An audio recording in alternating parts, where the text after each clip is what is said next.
തോളുവേദന മാസങ്ങളായോ വർഷങ്ങളായോ മാറുന്നില്ലേ? Pain killer എടുത്താലോ, physiotherapy ചെയ്താലോ, injection എടുത്താലോ വീണ്ടും വരാറുണ്ടോ? മുടി ചീകാനോ, കൈ ഉയർത്താനോ, ബട്ടൺസ് ഇടാനോ ബുദ്ധിമുട്ടുന്നുണ്ടോ? അങ്ങനെയാണെങ്കിൽ ചികിത്സ ഫലിക്കാത്തതല്ല പ്രശ്നം, അതിന്റെ യഥാർത്ഥ കാരണം കണ്ടെത്താത്തതാണ്.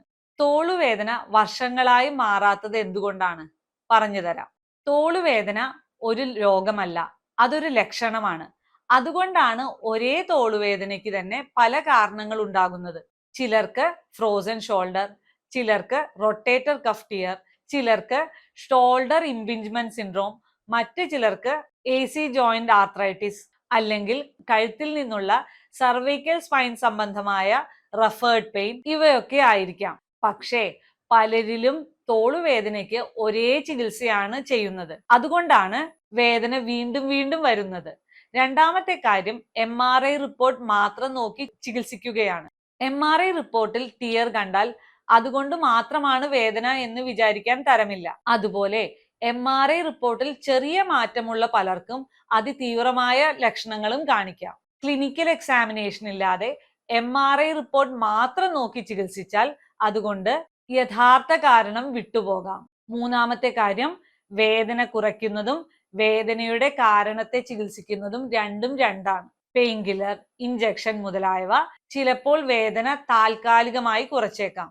പക്ഷേ shoulder mechanics, muscle weakness, tendon injury, joint stiffness എന്നിവ പരിഹരിക്കാതെ വിട്ടാൽ വേദന വീണ്ടും വരാം.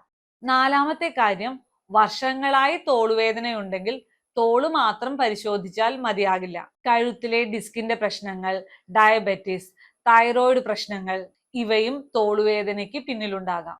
ഒരു പ്രധാന കാര്യം, തോളുവേദനയാണെങ്കിൽ സർജറി മാത്രമാണ് പരിഹാരം എന്ന് വിചാരിക്കുന്നതും തെറ്റാണ്. അതുപോലെ എല്ലാം എക്സസൈസ് കൊണ്ട് മാറും എന്നതും ശരിയല്ല.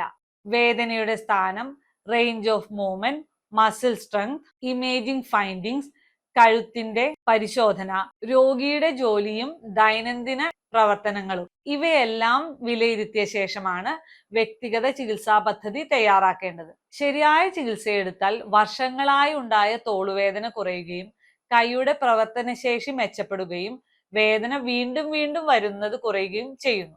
ഈ വീഡിയോ വർഷങ്ങളായി തോളുവേദന കാരണം ബുദ്ധിമുട്ടുന്നവർക്ക് ഷെയർ ചെയ്യും. അടുത്ത വീഡിയോയിൽ തോളുവേദനയുടെ കാരണം ഫ്രോസൺ ഷോൾഡർ ആണോ, റൊട്ടേറ്റർ കഫ് ടിയർ ആണോ, സർവൈക്കൽ സ്പൈനിന്റെ പ്രശ്നമാണോ എന്ന് എങ്ങനെ മനസ്സിലാക്കാമെന്ന് വിശദമായി പറഞ്ഞു തരാം. ആ വീഡിയോയ്ക്കായി അക്കൗണ്ട് ഇപ്പോൾ തന്നെ ഫോളോ ചെയ്യൂ.